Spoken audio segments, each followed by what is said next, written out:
seed tour. I'm going to show you all the different varieties I have growing here, and I'm going to show you what is ready to be bumped up into pots. I'm going to go one by one through each variety so you guys can take a look at what we got going on here. So the first variety right here is the Lavender Elegance Purple. This is a perennial in our zone. And we're zone 4-5. I always say the 2 zones because we're right on the cusp of the divider there. It's coming along really nice. So in its first year it won't be super showy, but by next year it'll be awesome. So we've got that eucalyptus there. It's coming along. It's a real slow grower. If I would have known that, I would have started them probably a month earlier, but that's all right. Not a big deal. We have the Blue Beech tomatoes. This is a Roma tomato. I love Roma tomatoes for making my sauce. And we're trying a new variety this year. Over here we've got the Stevia, which is an herb, and it's a sweet herb. You'll now find Stevia in stores as an all-natural sweetener. We've got pumpkin on a stick, but you guys saw me seeding in the seeding video that I put out this year of gardening inside your home, seed starting. And we're really excited to have this come up this year and try something new to add to our fall stand. So it's actually an eggplant, and it's an ornamental.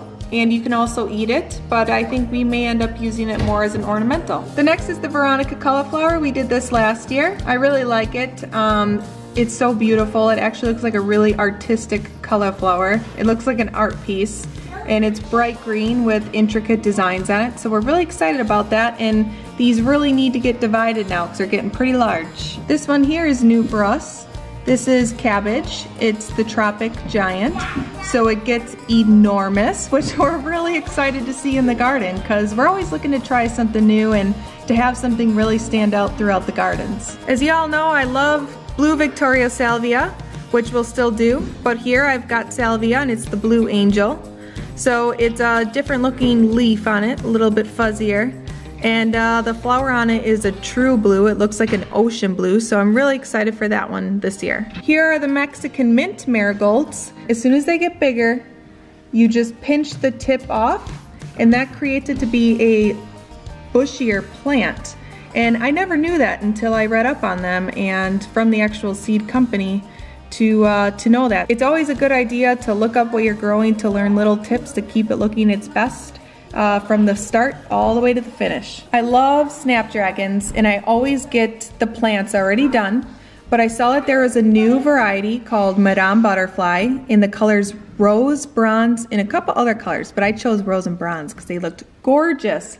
And what's really neat about it is I actually mix the seeds to intermix the colors so they're not separated by color or anything. And some of these are ready to get planted up, but we're going to still give them another week in there. These are the pink Berkeley, which are an heirloom tomato. We had these last year. They're really large, pink and green striped, and the flavor is awesome. It has its own unique flavor, and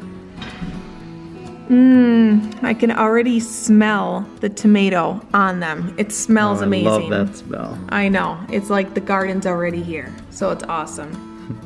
And then in front of that are more Snapdragons of the variety I already told you about. But then on this half of the tray here is also a variety I've never tried. It's a cut flower Snapdragon variety, and it's called Costa Apricot.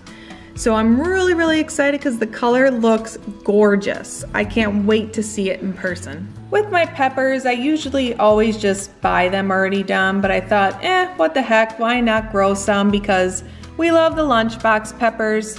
They come in all colors. They're known as the little rainbows, and they're small peppers, so they're great for snack size. And the girls love them, right girls? Yeah. Over here is my ornamental kale. So it's the flowering kale, but what's different about these is they are the cut flower kales. So these get a really tall stem for cutting, for putting fresh bouquets together in your house. And the cooler it gets towards the end of the season, the more vibrant they get. In this one, I've got a good variety of herbs going on because I don't need a ton of every single thing, just a few of each. So in this one is the anise hyssop. We've got the parsley, lime basil, fine basil, and this one is the mint. So we are really excited for all of our herbs to come so we can start, tasting the leaves and taste testing with the little ones. They love that. I'm thinking herbs, but they have ice creams in their hands. We're thinking herbs. She's thinking drumsticks. Every morning when I wake up, the first thing I do is the first thing I do is post on Instagram. And then the second thing I do is I go over to my grow light system, I check out the plants, I take a look, make sure everything's looking good, make sure there's no pests. I see what's wet, what's dry. Whatever's dry, I actually take over to the sink and I give a little water to, so they get treated really, really well. Once they get watered, then I lower the lights. We do about the 4-inch mark. We always do about 4 inches above the plants. So there's many ways of doing it, but you know, we always find the 4-inch mark works for us pretty good. And then once they're watered, then I turn the lights on and we get the fan turned on them. So you want to make sure that air is flowing through them, that keeps them safe from, you know, any mold, fungus, and it also does help with pests because pests love when it's wet and damp. So you really want to just, you know, get the right conditions going and you'll have perfect plants. And well, not everything's perfect, but you know, you'll have great plants in your house. And then when they're ready to plant up, then I come over to the planting table and we have fun again because I already dumped out the seeding soil and I'm already set and I'm ready to dump more potting soil in. Yep, this was full not long ago. Yep, so I used a lot of potting soil already for the nasturtiums. So the nasturtiums grew like crazy. If I would have known that the nasturtiums grew that fast, I wouldn't have started them as early, but oh well, they've got a head start, so they're gonna be gorgeous. And we grew them because they're beautiful in color and they're edible. So I did 2 different varieties. So over here is the trailing nasturtium. So like its name, these nasturtiums trails. Over here are the Alaskan mixed nasturtiums. Now these are for cut flowers. So this is one that I'm super excited for because I've never tried this variety before. And I love fresh cut bouquets in the garden. So we're gonna just take a go at these and see what they do and how we like them this year. So that'll probably be something fun for you guys to follow along with too. Here's the Park Seed Biodome seeder that we seeded with. Everything came up really nice. Anything that didn't come up, I doubt it was the seeds. It was probably because the little hands may have missed that hole. If you don't remember, my kids helped me seed this, so there may have been a few holes missed. But everything came up super nice. So there's a couple new varieties of tomatoes and peppers. So we're just gonna take a little test and trial with these different varieties from Park Seed. Now I just moved this over here for you guys, so I'm actually going to go ahead and move this back where it belongs.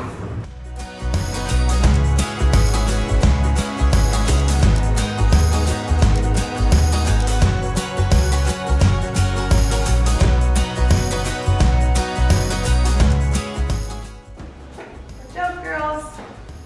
Gotta move the little ice cream cones.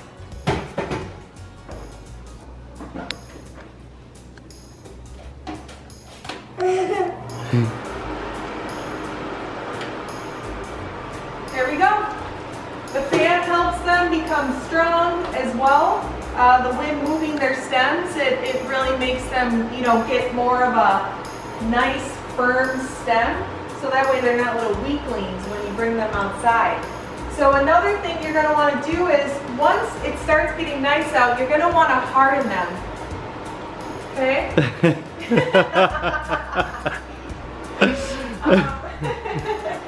You're going to want to harden them, which all that means is don't just throw them outside on the next nice day because they are going to go into shock, which means they're going to die, okay? Because they're so used to these perfect conditions in the house. So bring them outdoors for, you know, 3 to 4 days in a row for only, you know, 1 to 3 hours at the most, depending on how hot it is or how strong the sun is what is actually the most important factor. And then take them in, and after those few days, then you can go ahead and start leaving them out even longer. And then they'll be ready to plant outdoors. Fuzzy, no! No! She tries to get into the succulents. No, no. Oh, she's such a little stinker. She gets so naughty. Well, you can see I've already started potting things up. I'm going to show you exactly what I do.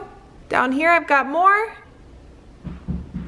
And then up here I've got some of my seedlings that are looking like they're ready to be bumped up, so let me show you what I do. Super easy, you guys. The first thing I do is fill up my soil bucket here with potting soil. I love the Jolly Gardener brand. It's a really great soil and texture. With some varieties, like my flowering annuals, such as Snapdragons, I start them out in these 3-packs. They are 1 inch by 3-inch cells. It helps conserve space, and they get a really nice root system in these. They conserve more space than these 3.5-inch pots. They can take up quite a bit of space, as you can see. There's, you know, 4, 8, 12, 16 plants there, and then you've got over 16 plants right in this little section right here. So you can see how much space that can conserve. So if you don't have much grow space or grow lights or enough room in the house, starting them off in the 3-packs are actually really nice. You can find these on growersupply.com. With the nasturtiums, they're quite a larger variety and they are more vigorous. So that's why I started them off in the 3.5-inch pots there. I'm gonna start off with the flowering kale today. This is the cut flower kale, Crane Red, and I start them in the 3-packs as well. A question that I've had is about how to get them out. So a lot of times when they're rooted really well, you can lightly grab them by the stem and try pulling. If you feel like there's too much of a resistance there, then don't pull up because it will snap right off.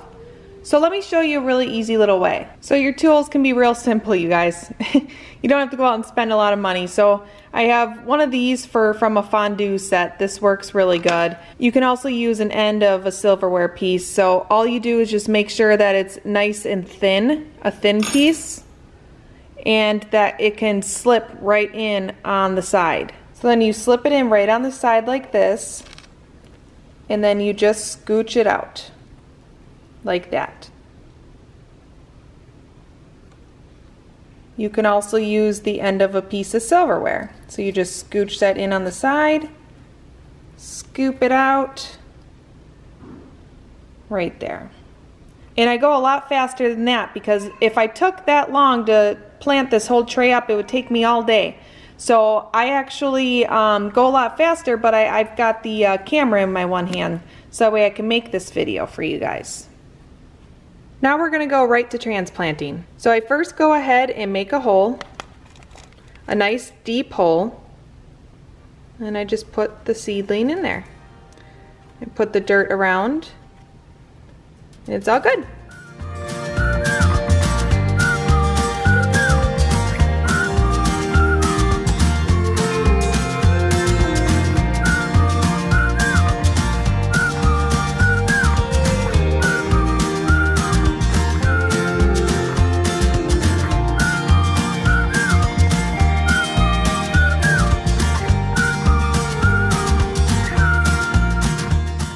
And that's how it's done. My speed has been built through years of planting in my parents' greenhouse business. Just so you know, they don't have to be perfect either. I know people spend time on padding perfectly around so they're perfectly straight.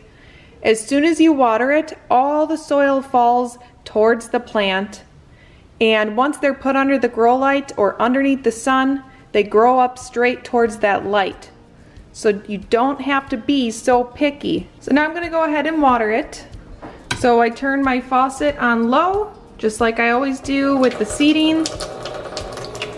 Grab my hose, make sure the pressure is good, yep, and then I go ahead and water.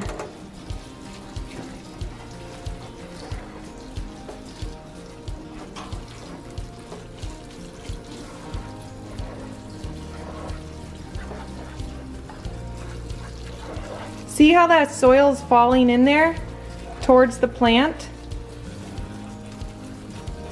That's what you want. Now some people will even fill up the sink and let it sit in there and it'll water from the bottom. That's fine too, but as long as you have a fan on it in the house, getting the foliage wet, there's nothing wrong with that. Always remember that there's more than one way to do something, and that as long as you're getting the same end result, that's what truly matters. And then I just let it sit here for about a minute just to kind of drip dry just a little bit. and then we'll go ahead and put it underneath the grow light. All right, so now I'm gonna grab the flat here. Okay, we're gonna take it over to the grow light.